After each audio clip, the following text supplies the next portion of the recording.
Today in Thailand, Trinidad and Tobago lost by 1-0 against Thailand. But more importantly for many persons in Trinidad, one of Trinidad and Tobago's young footballers, Akil Humphrey, suffered what appeared to be a horrendous injury and had to be stretchered off.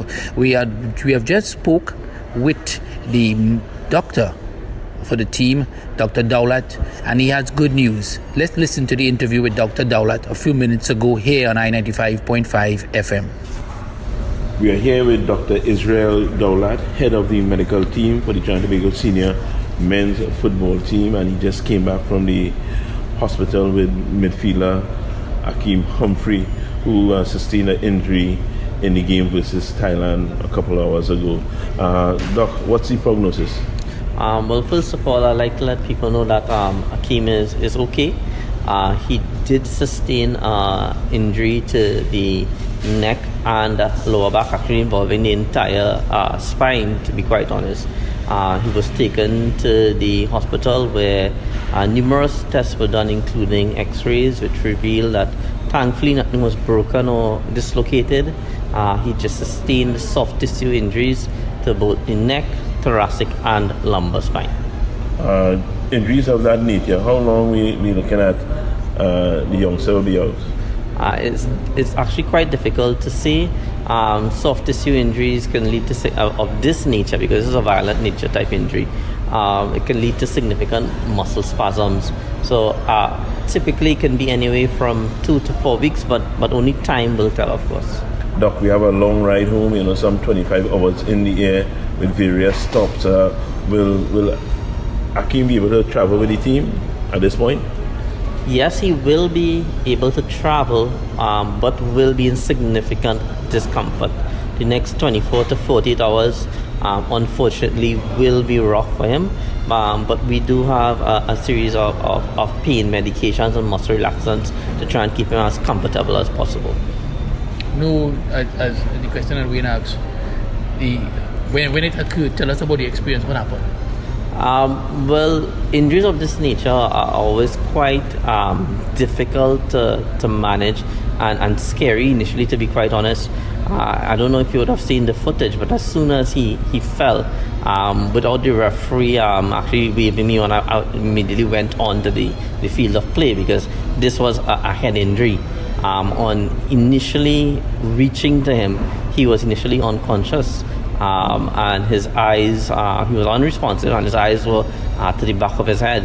It's only after probably about 5 to 10 seconds he started to regain some sort of consciousness. And then thereafter he was quite groggy. He complained of significant neck pains, lower back pains, and some numbness in the upper limbs.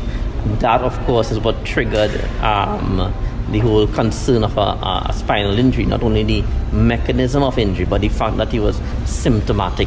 So as a result of that, we had to take all necessary precautions in terms of putting on the cervical collar, keeping inline traction, putting on the spinal board, and of course getting him to hospital where the necessary tests could have been done. How will you rate the response of the host and the host medical team?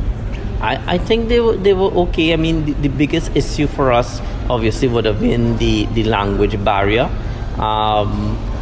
They appreciated that it was a serious injury.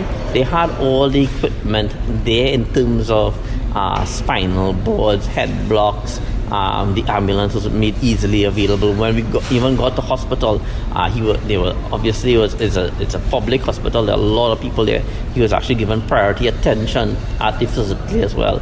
So I think besides the initial concerns with the language barrier, I think everything else was fine. I think the host did an excellent job in terms of the medical care of the patient. All right, Dr. Ansela.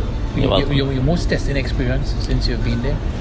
Yes, with the national team, yes, this is my most difficult case that I have to deal with so far. And what would your advice be to other young footballers in situations like that? Because the team actually took it very seriously. Well, I mean, football is a contact sport.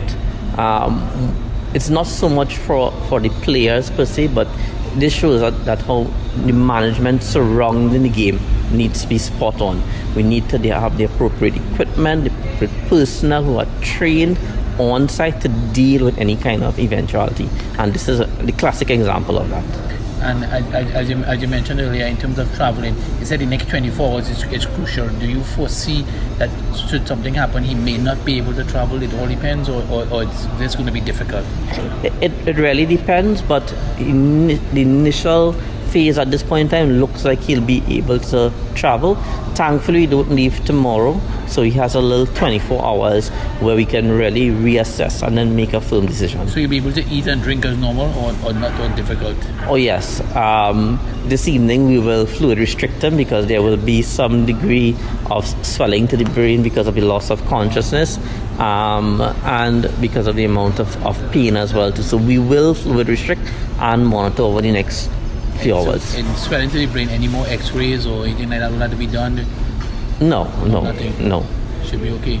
Well, again, next few hours will let us know for sure. So it's going to be a period of. You're on call for a long unfortunately, time. Yes, it's going to be a period of monitoring. But I think he should be fine. Thanks a lot. You're welcome. Thanks. Yeah.